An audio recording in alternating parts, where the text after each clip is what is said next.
Hello, witches. Yes, it is Wednesday. It is time for the Witches Movie Coven as everything on my desk falls to the floor.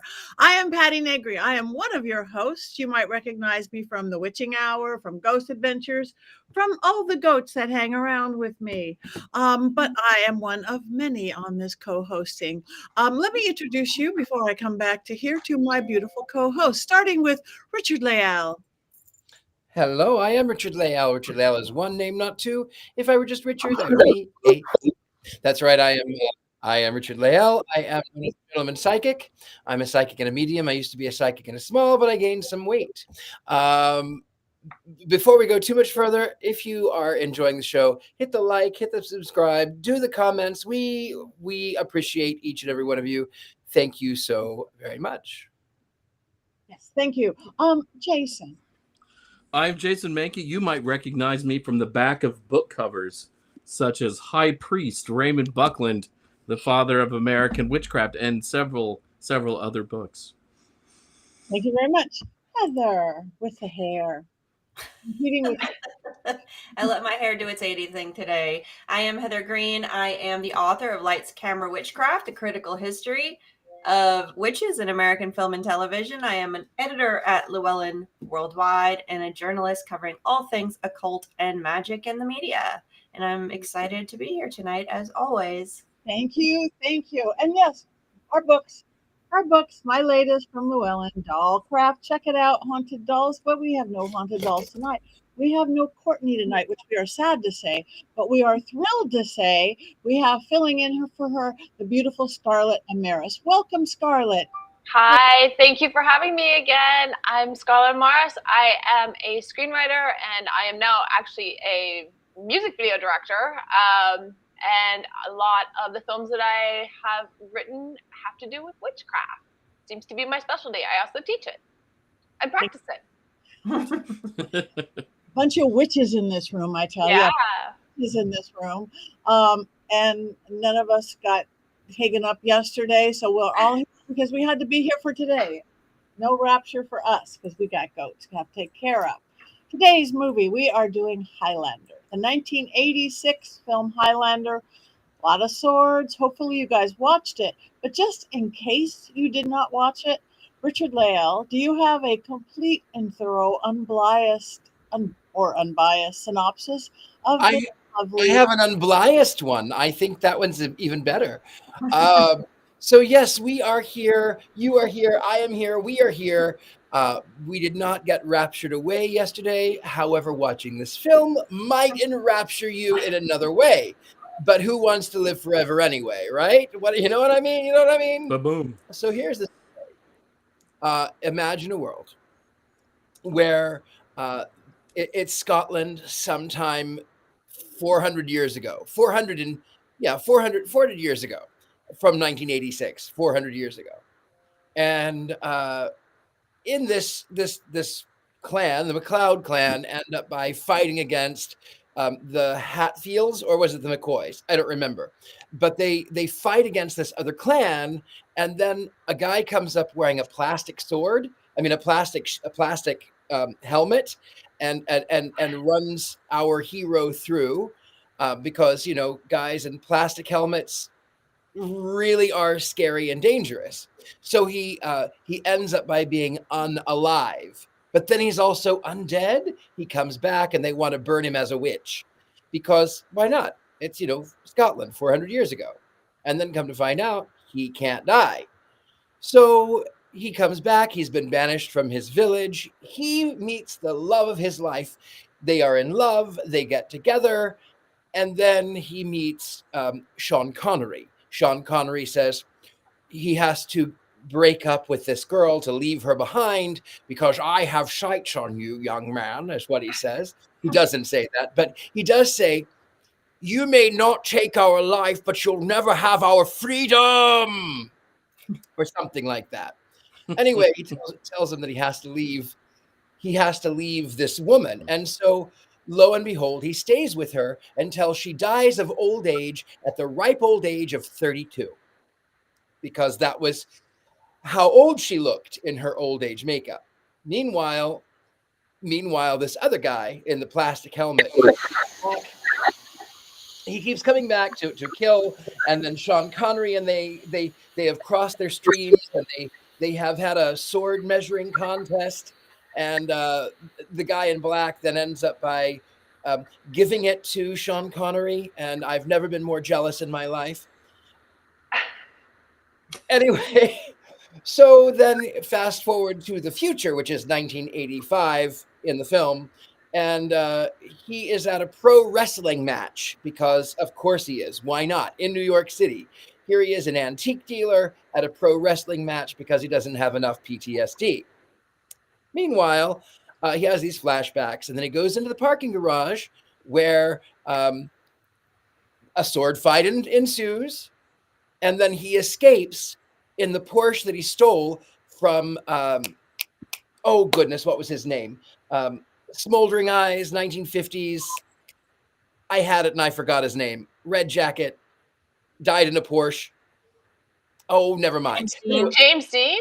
James Dean. He steals the Porsche from James Dean, and then he gets caught by the police. Meanwhile, a policewoman has fallen in love with him, and then you have flashback after flashback where, of course, in modern times, the only music that ever comes on all of the radios, even the bad guy, everyone plays Queen, and I have no problems with that. Anyway, the guy, there's a lot of fighting, sword measuring contests, and then, of course, the bad guy is vanquished. He ends up by falling in love with someone else, and now he can live forever because why not? That's sort of the end until you have the series, I guess. That's it. Thank you. Thank you. Now that we have that complete rundown, there might be a little bit more to have, though. Heather, do you have 5 more things that we need to know about this movie? Sure, I'll give you a few things. This is one of those movies that became a cult film or a cult movement, so to speak. So there's a lot of stuff out there, and researching things to talk about. I mean, we could have done a million things. So I'm just going to keep this kind of brief and short. And truth be told, I had a very busy day, so I couldn't go down rabbit holes the way I usually do. So we'll just talk about the movie first. Highlander, released in 1986. Of course, this was right in the middle of, or the beginning really for Hollywood, of its satanic panic time. I'll talk about that context in a second. It is directed by Russell Mackay, and it was written originally by George Wyden. While he was at UCLA, it was a script he wrote. And then he sold it, and it turned into this. He had gone on a vacation in Scotland or something and saw this and said, hey, I got a great idea. What if? So that's the way a lot of good stories start, when someone sees something and goes, hey, what if?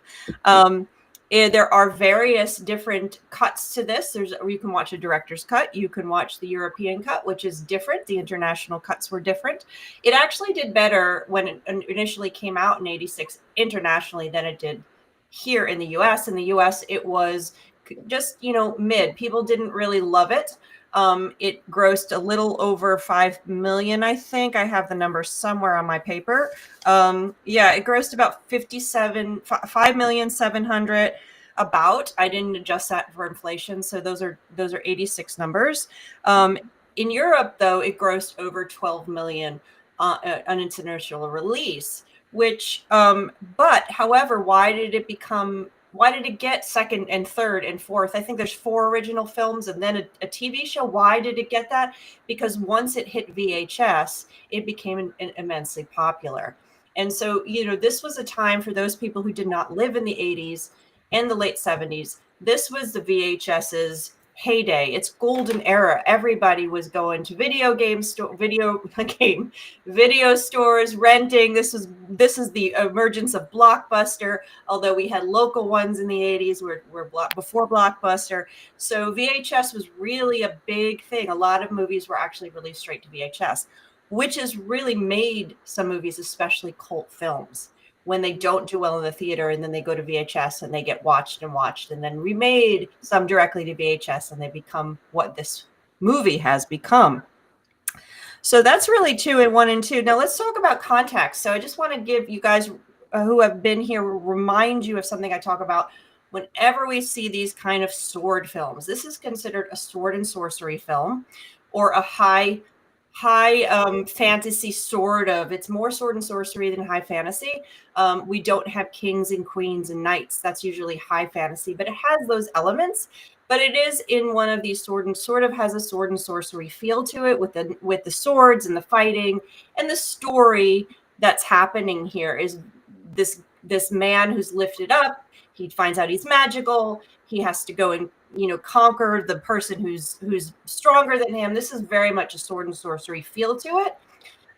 Think back to the 80s. For those who were around in the early 80s, this was the sword and sorcery film heyday. You had things like Conan the Barbarian, Beastmaster, Dragon Slayer. You had Star Wars, which really is a sword and sorcery film dressed as a sci-fi film or a series of films. You had other ones like Krull. What was that? Krull. Yes, Krull. We did Time Bandits, which has that feel too. This was a really, really big time for these type of epic fantasy, high fantasy, sword and sorcery. So that's what you're getting here. This is before witchcraft films come back in full blast in the late 80s, and we get into the Satanic Panics, really engaged with the Satanic Panic films. I'm just going to mention a couple of the actors, not too many of them. Of course, Christopher Lambert. This was his second English film, so he was still learning English while he was in this movie. He is a French actor, and he also, the first English movie he did was Greystoke. I don't know if anyone ever saw that one. Clancy Brown, he was in a ton of things. You may have seen him all over the place. A few things you might know him in from Shawshank Redemption. I got it that time. Starship Troopers. John Wick 4, apparently, if you like the John Wick series. More recently, Ahsoka, he was in that as well. There's a ton of them. I could sit here all night. Of course, Sean Connery. Now, how do we summarize Sean Connery in 30 seconds? You can't. He is most known probably for being the best Bond, in my opinion, the Bond. Of course, he was also in films like The Rock, Indiana Jones and the Last Crusade. Great film, The Hunt for Red October. Please watch that one. The Name of the Rose, Time Bandits, Marnie, my least favorite of the Hitchcock films. And he is also really also known for bit pieces on Saturday Night Live. So we have the great Sean Connery, who is the late Sean Connery, died in 2020, unfortunately. There he is. How could you not love him? And the only other one I'll mention is Roxanne Hart, the woman that he falls in love with the second time. And I just have to mention, she wasn't in a whole lot of things. I looked her up, but she was in Oh God, You Devil, if you saw that at that time. And I also, I can't stop calling her Roxy Hart. And if you know why why I call her Roxy Hart, there's music that keeps going through my head every time all that jazz.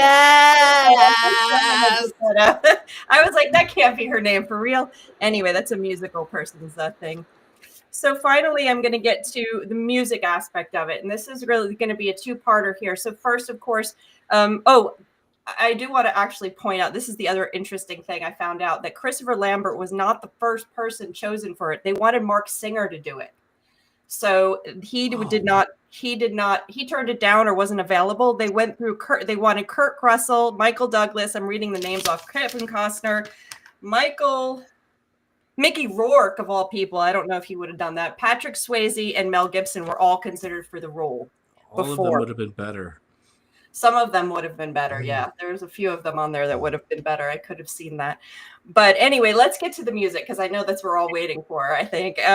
So Sting was considered for this, but of course Queen did the soundtrack. There is no soundtrack actually published for this movie. There's no Highlander soundtrack, but there is a King of Magic Queen's album, has a number of the songs on it. The one thing that they don't have on it is the New York, New York song that you hear a little bit in the middle of the movie. That was never recorded. You cannot get that, I don't believe, anymore. But this is getting to the last thing. This was a popular aesthetic and device back in the MTV era, where you have rock bands MTV feel, MTV type of style. We can talk about that with Scarlett here. Yeah, absolutely. In the films in the 80s, because this was a big thing. MTV had just come on the air, and a few years earlier. If you were around during the 80s, you know what it was like and how exciting it was to watch the videos. You went to school. What video? Did you see this video? Did you see this music video? It was a huge thing. So this really was part of that musical genre in the late 70s and into the 80s. You saw a lot of these films, and I have a couple, and I'm sort of like what I did last week. I'd like to see other people's. I'm going to ask everybody else for some ideas, but movies that really lean into it from that particular era. You have Xanadu. We already talked about Xanadu. You feel that's its ELO, of course. You have several others. You had AC/DC did Maximum Overdrive. I did not see that one. Of course, Flash Gordon. We already talked about that. That was also Queen. Purple Rain came out during this period of time. Of course, Spinal Tap. This is Spinal Tap. Labyrinth had Bowie. So these were all from the sort of that genre. There are other ones. And of course, you have movies like The Doors that capture the music rather than it's a little bit of a difference. But you had this trend during that period of time. Mark Knopfler did Princess Bride music, for example. Of course, that's not the same type of rock. So I'm asking here is there a movie that really captures either MTV or rock music that you loved at the time, or from another era? Like I love the movie Into the Wild, which is all Eddie Vedder music, and it's a fantastic movie. And Eddie Vedder music hits it hard and really makes the movie that much more beautiful and tragic. So I'm asking you, just like I asked my last one. So you guys, can you think of a movie that the music was popular music, rock or otherwise, that really works well with the movie, other than this one? Kiss Meets the Phantom of the Park, where it was like Kiss at the amusement park. Like, I loved that when I was a kid. What a crappy film, but the concert scenes are so great. good. The concert scenes just kill. I agree. It's ridiculous, and yet it's so much fun to watch. We got Vision Quest from somebody in the. Yeah. I would also say maybe Brimstone and Treacle with Sting. I don't think I've seen that one. Yeah. Ghostbusters. That was a good one. Ghostbusters. Oh. I mean, we've talked about The Doors on this show, and I still absolutely love that movie. And the way they weave the Doors music in and out, but also there's some Velvet Underground and a couple of other bands in there. And really, it's a 2-hour music video in so many ways with lots of drugs. Oh, the Doors movie? Mm-hmm. Yeah. I'm in that movie. Are you in the witch scene? I'm in the crowd scene at the whiskey. How fun. I love that movie so much. I really loved one of my favorite versions of Metropolis was when they redid it. I think it was 86 or 87. They remastered it, and Pat Benatar sang on it. Queen sang on it. I think David Bowie sang on it. So Metropolis, 1927, but also 1987, remastered. I don't think I've seen that one. It's good. It's good. Freddie Mercury sings "Love Kills," which is brilliant. Pat Benatar, what does she sing? I can't remember, but it's really good. Okay. All I could think of is earlier than that, just because I'm the biggest Kenny Loggins fan, is Caddyshack, because it was all about Kenny Loggins. So that's Caddyshack, but that was like 80, I think. Yeah, the same time. I guess you could put Blues Brothers on there too, even though that's. Yeah. I mean, there are some like music video scenes in Blues Brothers, like when Aretha Franklin is singing, for instance. I mean, that you could just put that right on MTV if you wanted to. That's true. The late 70s, there's really the musicals came back, but that's different. Even though you had musicals that had more of a modern pop flavor to them, this MTV, using rock music like this was much more of the MTV generation in movies. And I think it's, for me, whenever I think about it, I will think of Xanadu is the first thing that comes to mind. It is a musical, but it has that, or now I'm forget Flash Gordon. Those are the two that probably pop in my head when we talk about this. Saturday Night Fever. Yeah. I mean, it's the Bee Gees all the way. It's all the way. It's pop culture for 1977, I believe, is when that one was. Yep. Well, that's all I have. I just thought that would be a good, fun conversation to get us moving into opinions. I think that you brought up something really interesting, which is Russell Mackay is the director. This is the first thing that he directed, and he directed some of the very best music videos. A lot of the early Duran Duran videos. He did Vienna for Ultravox, like a lot. And he was the one that really came up with these. He had very, I'm fascinated by him because of the way that he worked, where he worked from dreams and symbology, and he would often dream up the music videos and the night before. But you can also, he was the one that had those quick transitions, and you will see like and usually like the camera angled very low, coming in very quickly, like a lot of different quick lighting and quick lighting cuts. Like he really was the master of that. And I think that that's what made this film have its kind of longevity. Like the transitions in this film are so good. And that comes from that whole music video background. And I think that that really spawned kind of like that 80s genre look. And I think we have Russell Mackay to thank for that.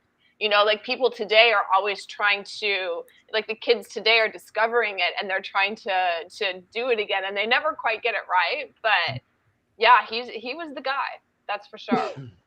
And you know, the story is a little weak and the acting is a little weak, but it's shot beautifully.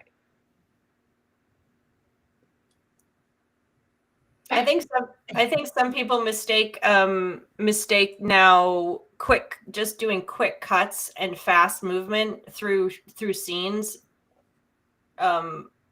they mistake that for what you're talking about. Yeah. Like you see a lot of fast stuff going on, fast shots and going back and forth, but you don't see the dance, no. which is what music videos had, a dance between the music and the camera movements and the shots, which is not just doing something quick. Yeah. Yep. No, he was absolutely a master of that. Like his music videos are some of the best that were ever made and some of the most creative. And I think that that's what makes this movie kind of rise above the others. I wouldn't put it on the same level as Conan for the sword and sorcery. I think Conan's a better movie, but like this movie has longevity. People love this movie. People still go back to it all the time. Like it's really beloved. There can only be one. But actually there's 4 and there's actually and then a series. So there's more than one. 2 series. 2 series, sorry. And an anime film. Like, yeah. I have more to say about that later. Like, don't give away the whole joke thing at the end. But I have a lot more to say about that later. Okay, I will say though, I probably was the target for this movie when it came out, and I had never seen it before Tuesday. Really? It was a movie. Yeah, I'd never seen Highlander. It was a film that people talked about, and it always felt like a movie that I should watch and I would probably enjoy. But for whatever reason, I never got around to it. I think part of that was because the second was so poorly reviewed when it came out and looked so cheap that it destroyed any sort of interest I had in the franchise altogether. You never saw it. Yeah. I saw it about 20 years ago, but that was because I was a singing blackjack dealer in Las Vegas where I played Freddie Mercury, and I had to sort of get into character and see to experience things in the early 1980s because I'm so young I was not around in the 1980s. So you had to watch the movie because you couldn't get the music anywhere else?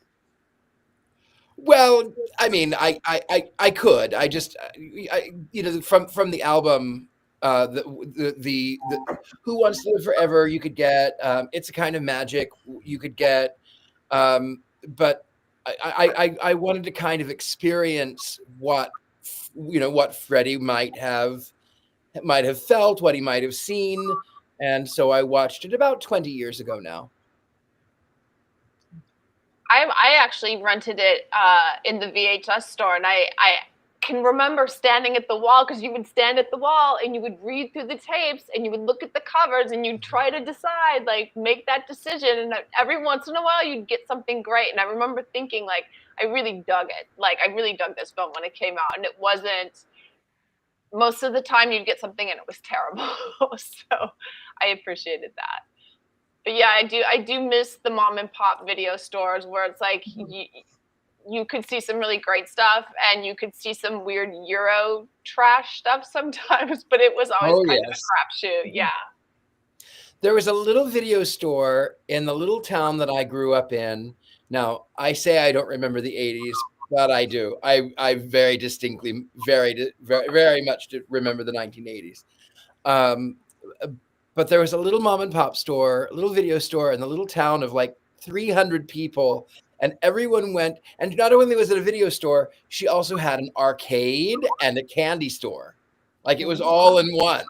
So you could go get your fix in the early 1980s. It was a lot of fun. I just remember the secret back room in all those VHS stores. And if you were back there and somebody walked out and like you knew them from church or whatever, right? Yeah, it was a what scandal. Am I doing here? What? I just came here to destroy these tapes. I didn't come to rent them. Yeah. Buddy, I forgot about that. The secret back rooms. Yeah. Crazy. Yeah, they usually had like the tinsel or the hanging beads that you had to go through that made noise so everyone knew. Right. Exactly. Funny. They made it even harder. I think this film just needed more Sean Connery. When he was there, it was alive for me. I love him. I love him in all his different roles, but this one seemed really special to me. He looked extra handsome to me. He looked all of it. And so when he disappeared for a while, I kind of fell asleep on occasion. Come back. It's another sword fight. Come back. Okay. It's another sword fight. I haven't missed anything yet. It's another sword fight. But more Connery. I love that Sean's playing a Spaniard who was originally Egyptian, and he's Christopher Lambert is French playing Scottish. Like those were the days when you could get the accents were all over the map. They were so off the charts. Like I don't know where they were going. The guy with the New York accent was the only one that was right. Exactly. It's like what? I just didn't find Lambert charismatic enough to pull off the lead. And maybe I'm alone in this, but for me, he just didn't have that presence. And especially when you see Sean Connery, because he has that presence. And Clancy Brown has a weird coked up presence, but it's still there. And Lambert's, to me, is sort of a blank slate, and it just don't get excited when he's on the screen. That's interesting. And I felt like, and this is probably horrible, but he didn't have a whole lot of lines, and I haven't seen this movie. I hadn't seen this movie since it came out. It was a forgettable movie to me. I saw it, rented it probably, and then was like, forgot about it. It was not my thing. And while I was watching it today, while he was delivering his very few lines here and there, it started to feel like we were in some kind of Terminator loop here. And it's the guy with the accent saying very few lines, pointed throughout the whole time. I'm like, okay, yeah, but it was done better in that movie. So I was like, and Terminator came out in 1984, so it was 2 years before that. So I guess they felt like, okay, let's give this a try. Maybe, I don't know what the choice was, or he was just the last on the list and he was available. I'm not sure, because apparently they really wanted other people.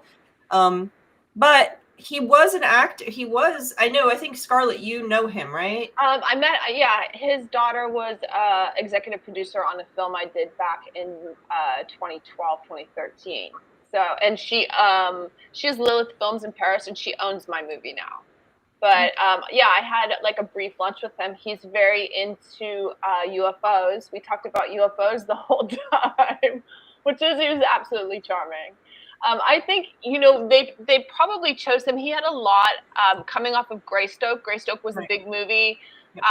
He's really good in it. He's really good in Subway too. And I think that he just had a lot of push of like international push. And who knows who was available and not available. It could have looked very different. He's a very interesting man. Very French, very elegant. Mm-hmm. Yeah. I knew that you knew him, so I've been worried all day about being mean, and so I apologize. I had like a lunch with him, but I didn't we don't talk. Do you know what I'm saying? Okay. It's like I know his daughter. Yeah. But you seem to be a fan of this movie, though. I can tell that. I like sword and sorcery movies. That I've always really dug that genre, and I absolutely love Conan. Conan is one of my most favorite movies ever, and I love John Milius. But I am a fan of this movie. So if you hate it, it's not going to bother me. It's just that I have a real soft spot for sword and sorcery. Which one was your favorite sword and sorcery? I missed that. Conan. Yeah. I'm obsessed with John Milius. I think he's a tremendous director and writer. He's one of my favorites. Also a great soundtrack. Yeah. Oh my God. The Battle of Polydorus soundtrack. Oh my God. I listen to it all the time. So what were you going to say? Go ahead. Be mean. Well, I feel like I critiqued like his presence already. And what I felt was a complete lack of charisma. My other problems with this film are just that it felt like the story was never really told in the way that it needed to be told. You're just kind of thrown into these characters. I don't feel like there's enough explanation of what the quickening is, what it means to be immortal, how that works. And I found the back and forth between the ancient Scottish stuff and contemporary very off-putting. That can be done well. I don't think it's done well in this film. Oh, no, I would agree with you. I don't think that the story is strong in this film at all. Yeah. I see some things I can forgive stylistically, I think is what makes this film so strong. It's most definitely not the story. It's very confusing. It's not well told. There's not good characterization. There's no real character arcs, but even for all of its sins, it's still like highly watchable. And I think it's probably more has to do with the style and the way that it's put together. And it has a real definitive look that I think was very like knock-on important to other movies after it. But I would agree with you. The story is weak. It's incredibly weak. And the fact that this kid wrote this at Can anyone UCLA explain why when someone was Go ahead. I think you froze. Did I freeze? No. Richard-Lael froze. Richard-Lael froze. Oh, okay. I was going to say, it amazes me that some kid I'm frozen. I think I'm frozen. No, we're slipping time and space again. We're slipping I'm bandits. We're going back in time. I think I'm back. I'm back. Can you hear me? Yeah. Yes. Okay. So, Mystic Shield. Can anyone explain why, when someone was beheaded, why did all of the cars start? Why was there this electrical charge? Why did the body begin to get raptured and then fall back to the ground? Like, what was that? Does anyone know what that is? I don't know what that was. Have you not watched early 80s heavy metal videos? No, not really. In the 80s, I only listened to classical music, strictly classical music in the 1980s. I didn't start listening to 1980s music until like 2000. This really did feel like a Dio video in many ways. And the movie made about as much sense as those lyrics, like Ride the Tiger, right? It very much, it's a good analogy. Yeah, I did not I didn't follow the story. It went back and forth, and I'm like, I must have missed something here, or I must have fallen asleep for a minute. But again, I watched it more like the music video and swordplay, just like that. It was pretty. It was pretty. I don't like this movie. I mean, I don't. I'm just gonna be like, it was forgettable to me then. I've never really understood the everyone's fascination with it, because like someone just brought up, it is mentioned in Talladega Nights, one of my favorite movies, honestly. And it is, I think he calls it one of the best movie ever made. I think it won an Oscar for best movie ever made. Ever made. That's what the quote is. Thank you. So yeah, I don't think Talladega Nights made Highlander what it is today with all its versions, because the other three came out before Talladega Nights. But yeah, so I am not a fan. I don't, Queen is supreme, obviously. Love Queen in all cases, but that's all I have to say about it. That is good. I did not feel that. I didn't even feel like it really expressed the 80s stuff well. I was like, okay, I'm done. When is this over? And I will forgive movies for all cases. Sean Connery and Queen are the only two things in this movie that I will say. And yes, I will give it to the guy who wrote it. He did it as an assignment in UCLA, a writing assignment in UCLA in film school. So that's pretty cool. And the original story is very different from what I understand. I haven't read it, than what they did here. There's a lot of changes were made. So it'd be interesting to see if that affected the storytelling. Maybe they dropped too much of the original story out, and that would be a good comparison. I'm sure they probably did, but he also got $200,000 for something that he wrote in school, which is amazing. So yeah, creds to him. Sean Connery is always nice to see, and Queen is always nice to hear, and people love it. And I think part of the reason people love it is the same reason people keep coming back to a lot of different magic films or sword and sorcery films. There's sword and sorcery because there's swords. And number two is this idea of being immortal and being able to have this special, waking up one day and having someone say, you are magical, or you have this power.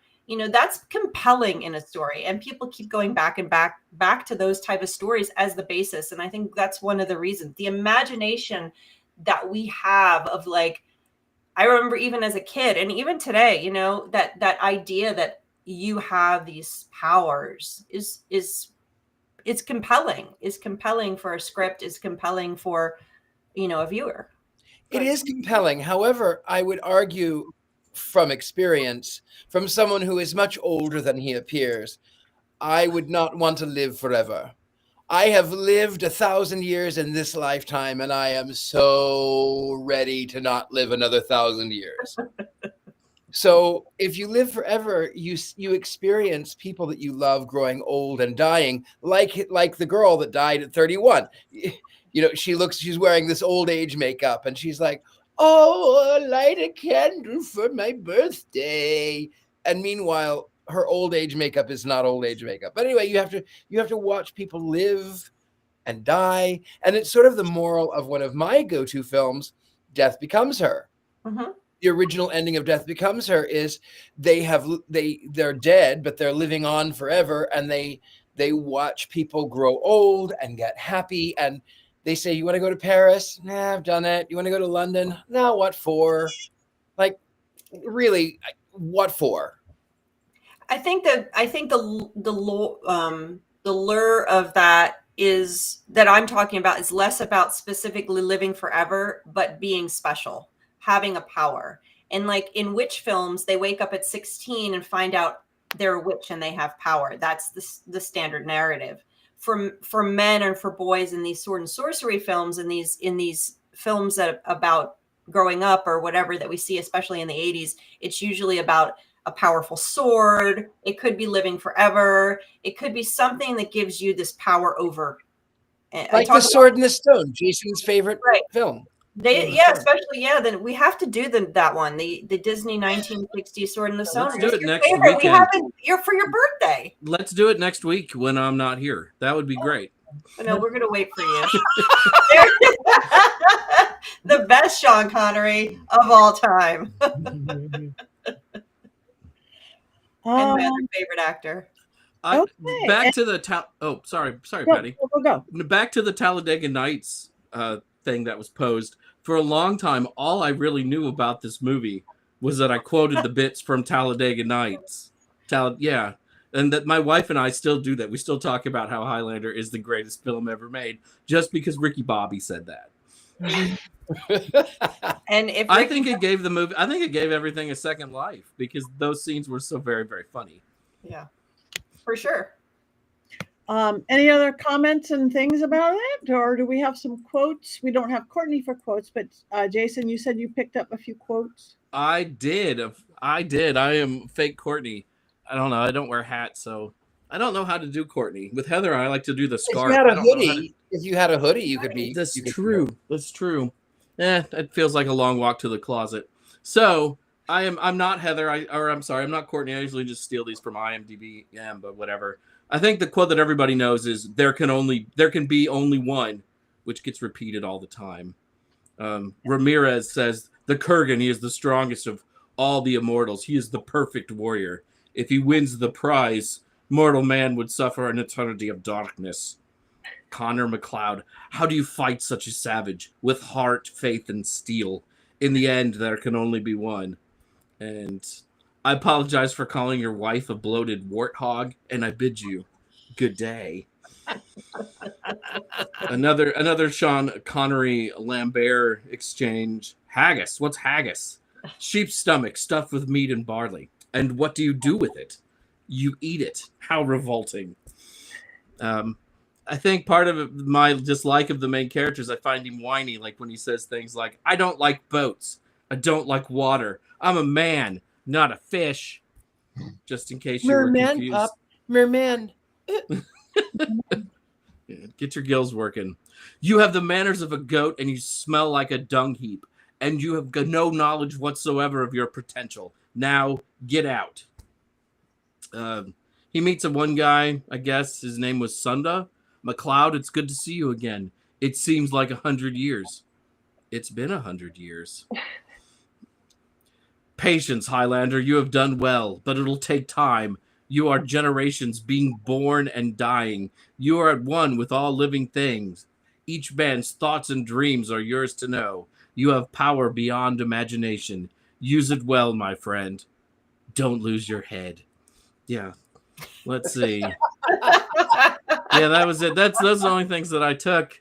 You know, I mean, really, they should have gotten rid of "Don't lose your head." I know why they said it, but like, it just makes the whole thing funny, right? Like, it's just. It sends me to musical world. That sends me to musical world. Sorry, Jason. Yeah. Does it? Don't lose your head. Yeah. But almost everything sends me to a musical at some point. But I thought, doesn't he at the end of this movie, he becomes mortal, though? He wins and, like, that's his prize. He gets to become mortal and he gets to, like, you know, leave with the girl. He gets to, like, know everything that everyone is thinking in the whole world and get all the knowledge, and he gets to die. Yeah. He gets What a prize. It doesn't feel like he's going to do anything good with it. I think one of the things that I have problems with in movies where people are immortal and live a very long time, they don't seem to have that experience of living a long time in their character, right? Like I would think that if I was alive for over 1,000 years, I would be really, really different from a lot of humanity and would probably be unable to relate to a lot of humanity. And, you know, it feels like this guy just kind of goes along, and other than one really nice scene in World War II, he just seems like the same guy he was back in Scotland for the most part 1,500 years ago. Well, maybe being an immortal, you just didn't have a good emotional range. That could either have been the actor or the thing, because I even pulled up one quote or just a Conner Rachel exchange, and Rachel's like, "Will you listen to me for one moment? You can't hide your feelings from me." And he just goes, "What feelings?" And that felt more like an actor choice that I don't have them. I don't know. I think that I think the character was a little bit like Steve Buscemi as one of the cool kids. Hello, fellow youth. I am one of the cool boys. What up? Yeah. It just wasn't there. It was limited, for sure. Limited. Oh, I also forgot to mention that this is a Cannon film. And Cannon was a production company that, especially towards the end of its life, became known for super cheap films. And while the budget wasn't terrible for this, they were a very cheap company and took a lot of shortcuts. They are responsible for killing Superman at movie theaters for several years by releasing Superman 4, The Quest for Peace, which originally had like a $35 million budget and then was chopped down to like a $16 million budget. And I think the tagline for that movie is, "You will no longer believe a man can fly," because the special effects were so terrible. So, but as a kid in that era, I remember like seeing Cannon Group before a movie on HBO and thinking, I should definitely be watching something else. This is totally going to disappoint me as a person who watches films. They also did He-Man and the Masters of the Universe movie, which destroyed a toy franchise as well. So they're responsible for a lot of negative things of my childhood for Jason growing up. Killing Superman and killing He-Man. Ugh. He-Man's coming back, and Superman just came back, so... It took a long time, Heather. It took a long time. Well, it happened, though, so it happened.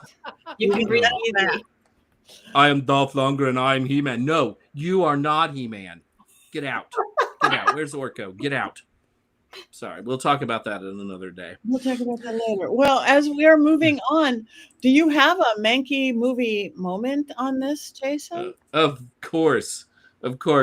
But not my best work, because I really didn't like this movie at all, and writing about it just made me mad. The movie Highlander promises there can only be one, and yet that is a complete and utter lie. To date, there have been 4 theatrical Highlander films, 1 made-for-TV film, 2 live-action television series, an animated television series, an anime film, plus comic books and novels. Whoosh. That doesn't sound like one. That sounds like a lot of nonsense. To date, the highest-grossing Highlander film has made a paltry $36 million on a $34 million budget. These movies are so bad that they retconned the second one out of existence, and the fourth one wasn't even deemed good enough for a theatrical release in the United States, airing on Sci-Fi Network instead. Mercifully, there hasn't been any new Highlander material since a comic book in 2017, but no intellectual property is ever dead. I'm sure some Hollywood exec is preparing a reboot of Highlander, probably starring Channing Tatum, to make sure the awful accents that are an essential part of the series continue into the future.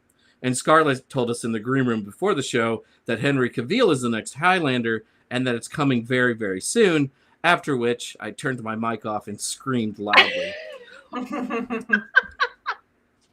Oh, and let's get back to the accents. We were promised there could only be one, but Highlander is full of bad accents. Conner MacLeod sounds as Scottish as groundskeeper Willie on The Simpsons. No, I take that back. Willie sounds far more Scottish. At least he's trying. And speaking of Scottish accents, let's take the greatest Scottish accent of all time and turn that actor into a Spaniard, sort of, by way of Egypt, who doesn't sound either Spanish or Egyptian. I just thought he sounded like Sean Connery. Would it have been that bad to just have a character played by Sean Connery be Scottish? And Kurgan, who is immortal, just sounds like a coked-up bully from the Midwest. Bravo, film. Brave and confusing choices here, guys. And back to There Can Be Only One. Oh no, our original Highlander movie can't even settle on what kind of movie it wants to be. It moves haphazardly between the past and the present, doing its best to be a sword and sorcery film and a contemporary action thriller. It fails on both counts. I'm sure someone thought having sword fights at the height of the 80s in New York City would look cool. It doesn't look cool. I think someone took all of the wrong notes from Return of the Jedi, replacing nuanced and dignified lightsaber battles with cartoony and silly-looking sword fights. Watch the Kurgan swing his sword around like a drunken pro wrestler. How fun. I liked my life better when all I really knew about Highlander came from the movie Talladega Nights. Ricky Bobby. Wow, I feel like I'm in Highlander. Jean Girard. What is the Highlander? It's a movie. It won the Academy Award. Oh, for what? Best movie ever made? One day later. By the way, Ricky Bobby, I watched the Highlander movie. It was crap.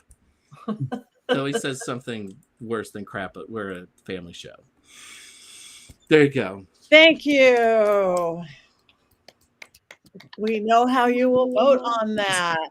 Okay, well, we have one thing to do, and you guys in the chat room, we thank you for all your comments here. So now we vote. Wands up or wands down on Highlander 1986?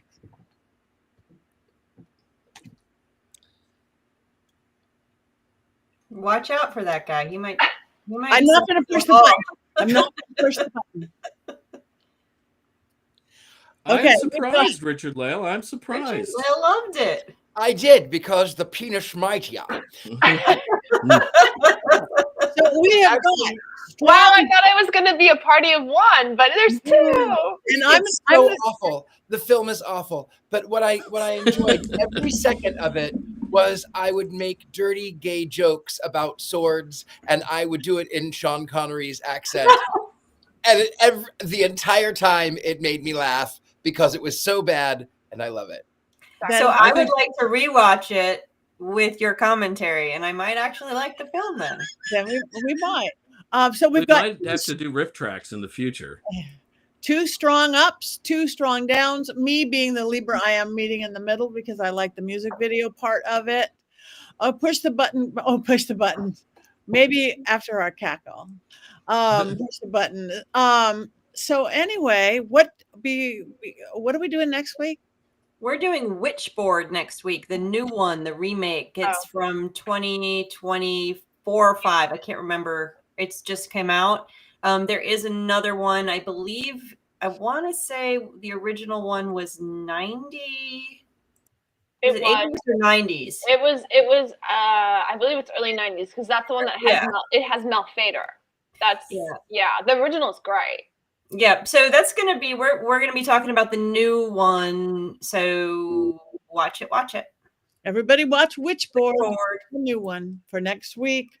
Join us, tell your friends about us, like us, subscribe us, find us on Instagram. We're everywhere. The Witches Movie Coven. We have our own page now on social media. And anybody have anything coming up before we cackle?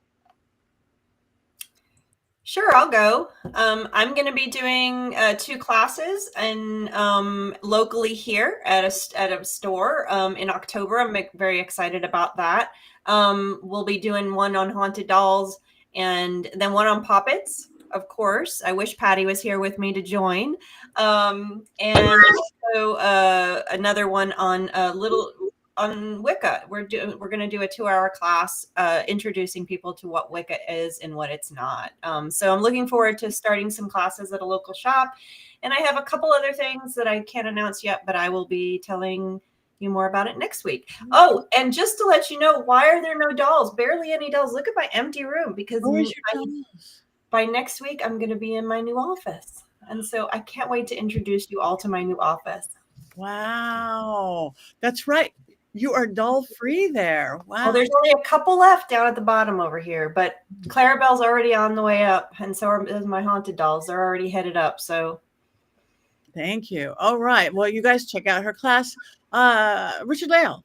I do have something coming up. So in October, first week of October, I will be teaching at University of Magicus, where we do all kinds of magic, witchcraft, all different kinds of walks. I'll be that. On the 10th, if you are in New Orleans, I'm going to be doing a Mementi Mori. So it's Memento Mori, but it's more tea. We're going to have tea. We're going to have a history lesson on tea and what it does, a history lesson on Victorian mourning, and there's going to be a seance. So you can find me, message me, and it'll be here in this fabulous well, I like to tell people I decorate an early American funeral home, and that is kind of where I am. So on the 10th here in New Orleans, and then of course vampire balls and all kinds of things throughout October. I'm a very busy person in October. It's my Christmas. It is all of our Christmas. Oh, Jason. yeah. Tomorrow is my 21st wedding anniversary, which is neither here nor there really in my life as a witch, but it's always amazing that I got that far, probably because I didn't deserve to. And next week to celebrate, we're going to Universal Studios Orlando. So maybe I'll do a little special clip telling you how good or bad the Dragon Riders of Berkland is from How to Train Your Dragon. Not going to Disney because of that travesty right there. Why can't they get King Arthur right? Why is it so hard? Thank you so much. Okay, Scarlett, let everybody know you have anything coming up where they can find you. Yeah, they can find me. I'm on Instagram. I also have a website, www.scarlettamaris.com. I'm getting ready to direct another music video. The last music video that I did played a bunch of festivals and won some awards, so I'm excited about that. I'm also getting ready, starting Saturday, I'm teaching Witching the Art of Words, which is a creative writing witchcraft series. And I think that's a 9-week series, so I'm looking forward to that. And then we're showing this documentary Shadowland that's playing the festival circuit. We're playing that Saturday night at the Crooked Path. So I'm really looking forward to showing everyone that. And yeah, this is like the crazy season. Like October is right around the corner and there just feels like everything's happening at once. But I'm excited. Cool. 'Tis the season. Yes. Me too. In October, I'm starting out Rock Island Roadhouse in Illinois, Rock Island Esoteric Expo. I'll be doing all sorts of crazy and fun things with all sorts of great people. Then I'm headed to the Levy House filming a seance at a very haunted Levy House in Ventura. Then I'm going to be Scarefest weekend, Lexington, Kentucky. Then I'm going to be at Midwest Paganomic-Con. I said it right for once, in Eau Claire, Wisconsin. Then, of course, heading to New Orleans. I've got a book signing for my new book, Dollcraft, at somewhere at I can't think of the name. It's a tour company, and then I'm going to be announcing my Lizzie Borden Haunted Doll Tea Party very soon, but that's not in October. That's after October. And we have the Haunted Ball, the Vampire Ball. I'll be doing a seance there at House of Blues.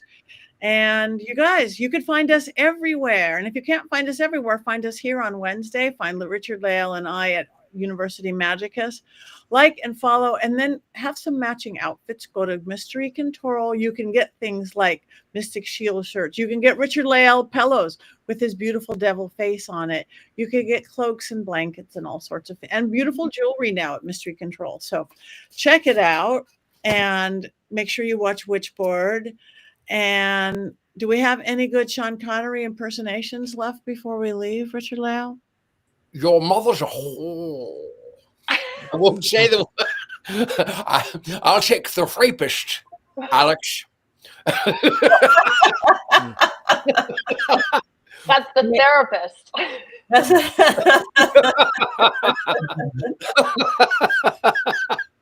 Thank you. Not stirred. Can we maybe wish our producer a happy birthday too? Because this movie was her pick.